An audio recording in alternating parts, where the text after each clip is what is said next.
And from there to sniffing cocaine, and then from that, smoking crack cocaine. Yolanda eventually left her husband, but her drug use continued. I began to live and breathe for crack cocaine. I didn't care about my kids. I didn't care about my family. The only thing that I care about was drugs. Her reputation for violence soon spread among the local police. I got to a place that I was so hurt, and I got into the mindset of to kill or be killed. I began to prostitute, I began to sell my body, I began to rob, and the more I did that, the more dope I smoked.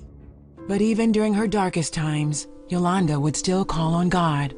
I would take the crack pipe and I would put it in my hand, and I could remember, and I would say, Father God, you said, trust in the Lord thy God with thy whole heart, and lean not to thy own understanding, but in all that ways acknowledge him. And I say, God, and I'm acknowledging you in what I'm doing. God, you know I don't want to smoke this dope.